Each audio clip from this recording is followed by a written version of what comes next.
Vous écoutez la DW.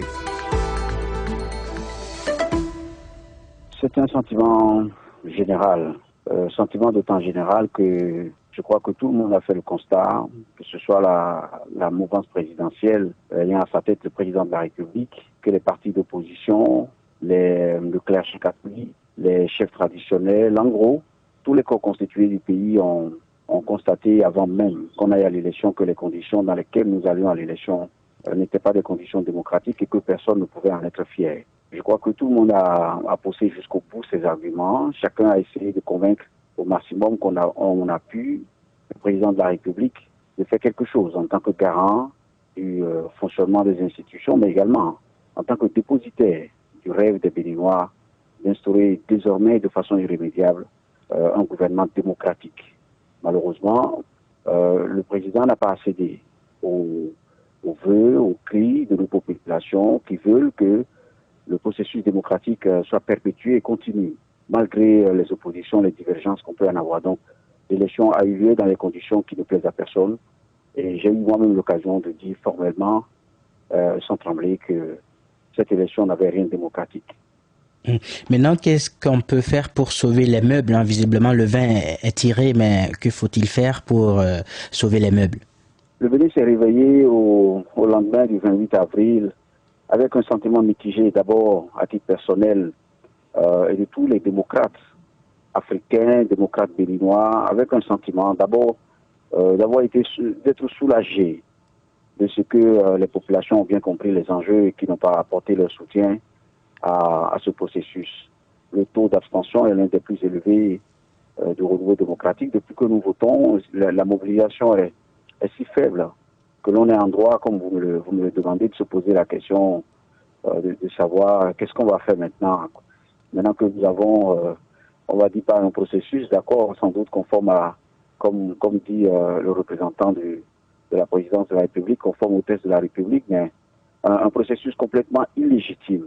Parce que le Parlement qui sort de cette élection est un Parlement, on va dire, complètement illégitime. Et on se poserait la question pendant 4 ans de savoir si ce Parlement représente les Béninois, représente dans leur ensemble les Béninois qui l'ont boudé, qui l'ont combattu, qui n'ont pas voté, qui l'ont privé de légitimité. Et si ce Parlement, deuxième question, peut être en mesure d'agir en notre nom, d'agir au nom du peuple souverain qui ne l'a pas mandaté, d'autant que ceux qui n'ont pas voté sont plus nombreux, extrêmement plus nombreux que ceux qui auront contribué à dégager ces quelques députés qui ont battu la campagne dans une atmosphère vraiment qui ne plaise à personne. Le Bénin a habitué le monde à bien meilleur que ça.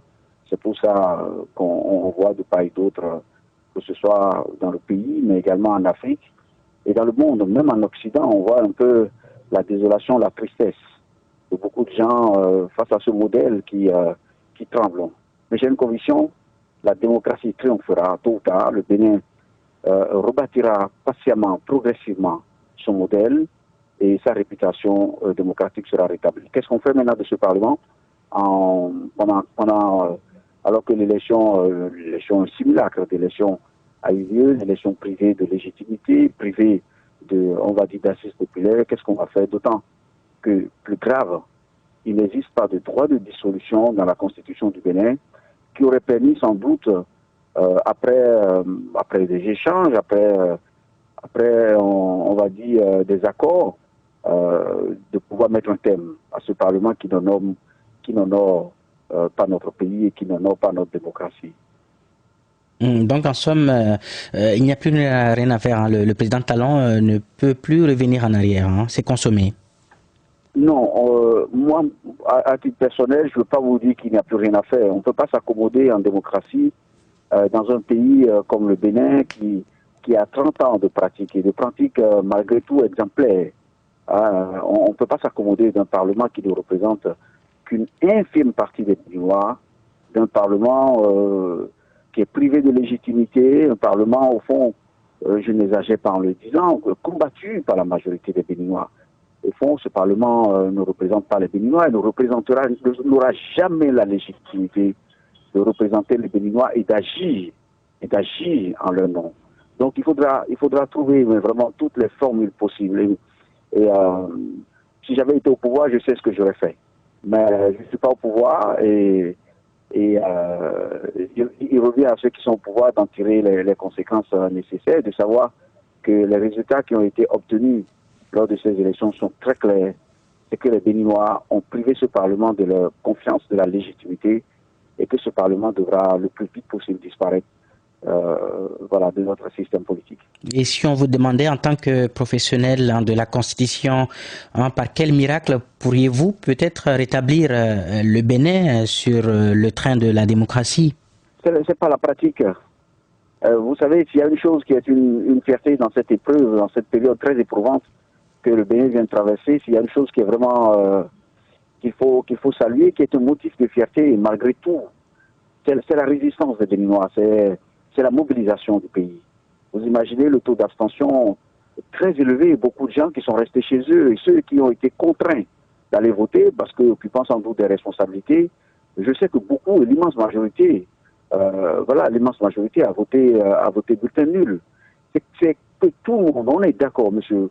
Si vous pouvez le savoir, au Bénin, malgré tout, ceux qui sont au pouvoir et qui sans doute sont contraints de nous imposer un ordre qui n'est pas démocratique, et ceux qui ne sont pas au pouvoir, nous sommes tous d'accord sur une chose, c'est que ce que nous faisons cette élection, n'honore pas le pays, n'est pas à la hauteur de ce que nous avons fait jusque-là et de ce à quoi nous avons habitué le monde entier.